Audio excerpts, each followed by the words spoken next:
बिस्मिल्लाहिर्रहमानिर्रहीम। Dear students, आप देख रहे हैं educational channel KMCH physics academy. मैं हूं खालिद महमूद।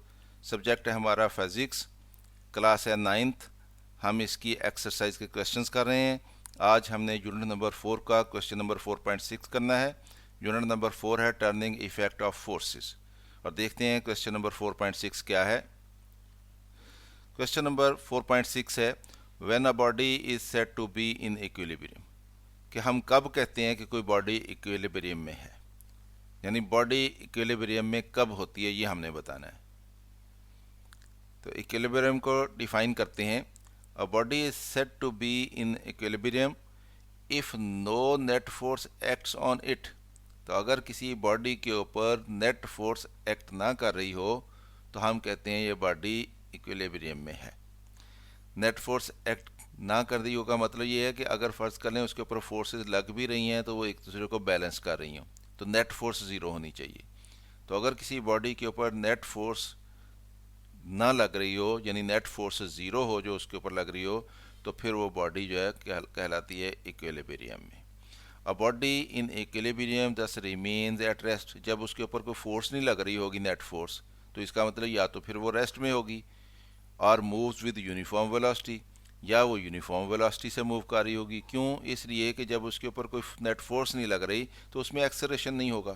तो जब उसमें एक्सेलरेशन नहीं होगा तो फिर दो ही सूरतें हो सकती हैं, या तो वो एट रेस्ट होगी यानी मूव ही नहीं कर रही, एक्सेलरेशन ज़ीरो, और या फिर वो बॉडी अगर मूव कर रही है तो उसमें एक्सेलरेशन ज़ीरो है, यानी उसकी वेलोसिटी चेंज नहीं हो रही।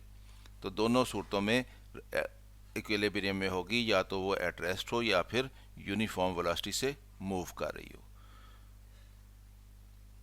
अब इसकी एग्जांपल्स देख लेते हैं हम।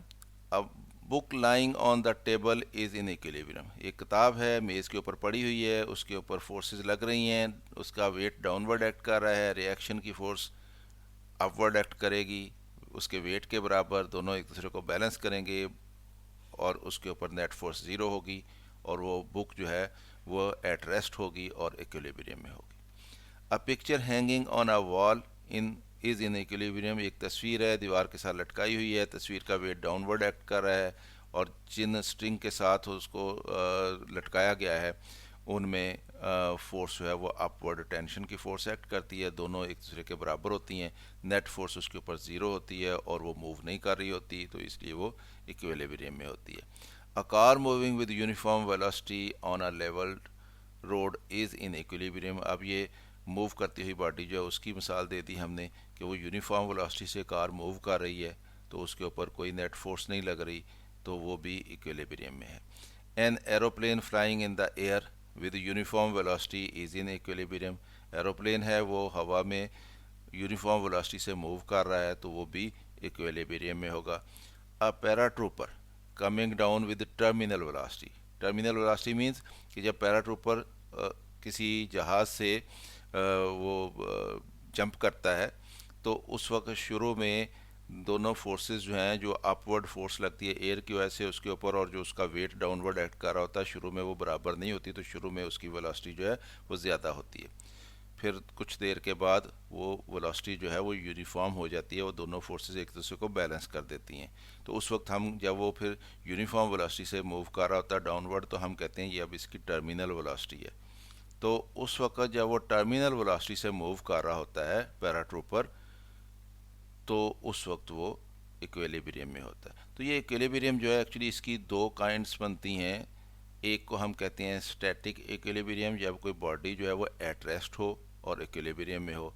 तो जब कोई बॉडी मूव कर रही हो और इक्विलिब्रियम में हो, यानी यूनिफॉर्म वेलोसिटी से मूव कर रही हो तो इक्विलिब्रियम में हो, तो हम कहते हैं ये डायनामिक इक्विलिब्रियम में है। तो ये स्टूडेंट्स हमारा क्वेश्चन था, हमने देख लिया इक्विलिब्रियम क्या होता है, कि अगर कोई बॉडी एट रेस्ट है या यूनिफॉर्म वेलोसिटी से मूव कर रही है तो हम कहते हैं ये इक्विलिब्रियम में। और फिर हमने उसकी एग्जांपल्स भी देख ली हैं। तो स्टूडेंट्स, उम्मीद है आपको इस क्वेश्चन की समझ आई होगी। खुद भी देखें, दोस्तों के साथ इसको शेयर भी करें ताकि वो भी इससे फ़ायदा उठा सकें। और अगर कोई वीडियो पसंद आए तो उसको लाइक कर लिया करें। अगर आप किसी वीडियो पे कमेंट करना चाहें तो उसके ऊपर कमेंट भी कर लिया करें। अगर अभी तक चैनल सब्सक्राइब नहीं किया तो उसको सब्सक्राइब कर लें, ताकि KMCH फिज़िक्स एकेडमी की तरफ से आपको इस तरह की मज़ीद वीडियोज़ मिलती रहें। मेरी तरफ से अल्लाह हाफिज़। शाद रहें, आबाद रहें।